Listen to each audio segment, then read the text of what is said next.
Good morning, Alberta, and afternoon, Eastern Canada, I guess. I want to talk about me pulling out of that academic conference that they held, and it's an annual, and it was supposed to be NYU, but it turns out it's Boston University, and the lecturer was out of NYU, and all about a lot of feminism, a lot of left ideology. I made 10 minutes of it. Comments turned off. It's one of those, you're going to sit and listen, and of course, I don't see how you could ever talk about feminism and not allow it to be an open forum. You know what I mean? Any subject, but I notice the left loves to do that. That's one thing about the left. They love to just, you listen, you don't comment, you don't interact, we don't want to see or hear from you. You sit there, we're going to present you all of these things that we're going to do with absolutely no input or say. I never liked that. I know even when I built my party, the hardest thing we had, and we lost people. It kept us smaller because I was adamant that every policy and development for the party went through everybody. And at some points we had 170 people on one policy, upwards of 3 weeks, fighting. Yes, there's divisive areas. Some policies we couldn't even ratify, couldn't even be done. People were so split about it. So we didn't have a whole lot in the provincial election. However, you know what was great about it? Every policy that came through, they were so blended, different, left, right. It showed the true diversity of actual citizens and what they think, instead of let's pick a focus group to absolutely dictate to everybody how it is. And that's Canada. That's the autocracy of Canada. But we're going to move on to what this video is about, and it's very important because this gets talked about a lot, especially in academic circles. And this is some of the best, and it always comes back. It always comes back. And what I mean by that is your civil, human, and charter rights, like for a country like Canada, or Bill of Rights for other countries, or you've got all kinds of names of them, but there's enshrined rights, there's the civil rights side. Different countries run on different regimes of government, and I'm going to get into this now pretty serious. So Russia, one-party system, but how about the rights to the people?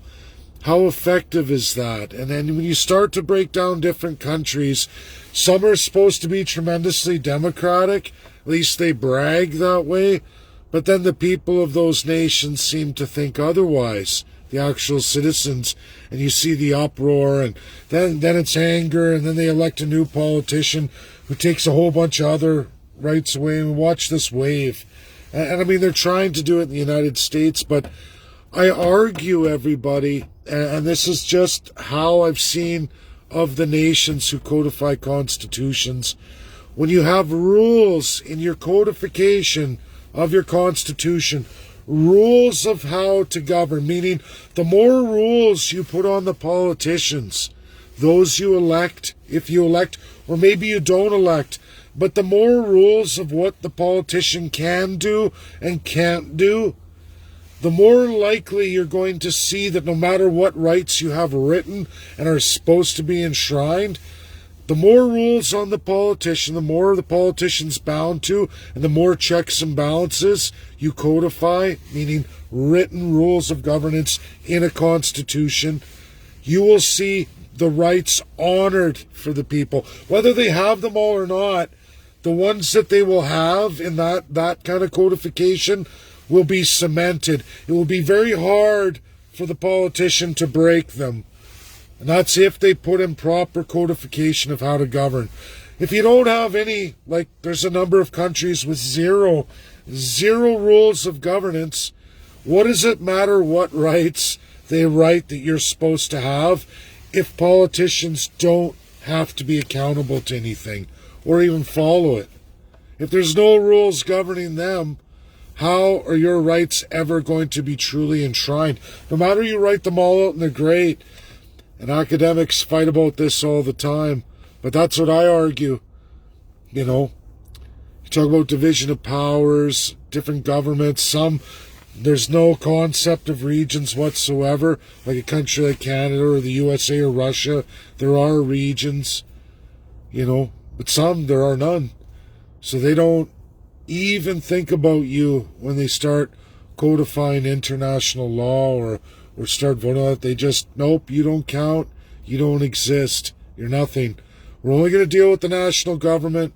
We don't care that the national government only has a small division of powers. We'll find a way to go around that, you know, and it's it all goes back to rules of governance, rules of how you're to be governed.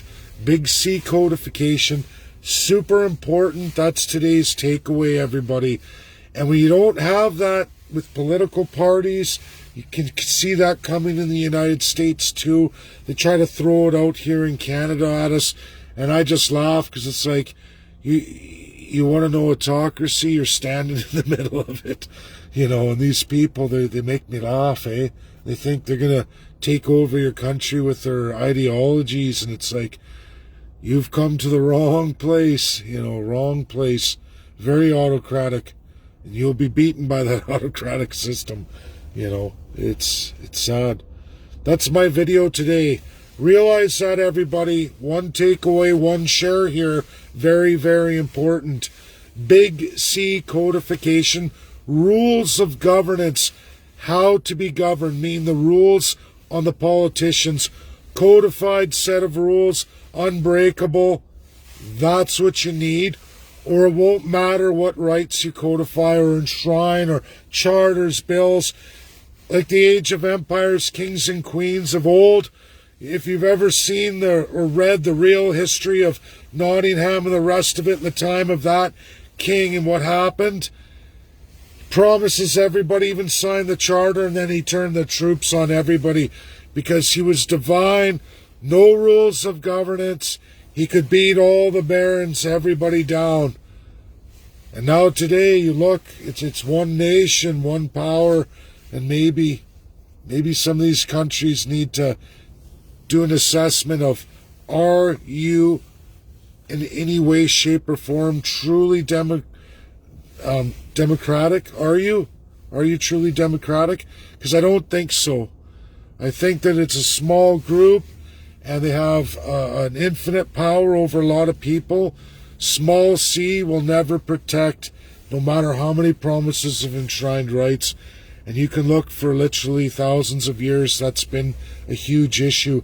Just in the last 900 years, even Magna Carta, people always try to bring up Magna Carta, the age-old fight of the people versus the state, or the absolute ruler, whatever you want to call it.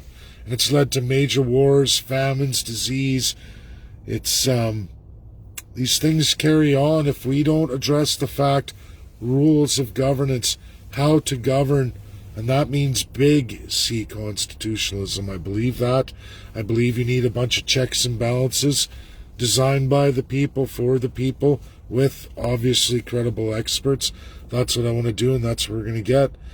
So no April Fools here. This is a real video. Everybody enjoy your weekend as best you can. I don't know what mine's going to be like here.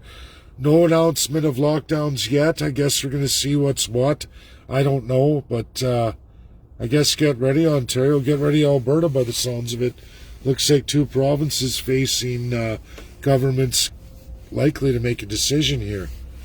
We'll see. We'll see who does what, where, when, and why. Okay, guys. Bye now. Enjoy your weekend.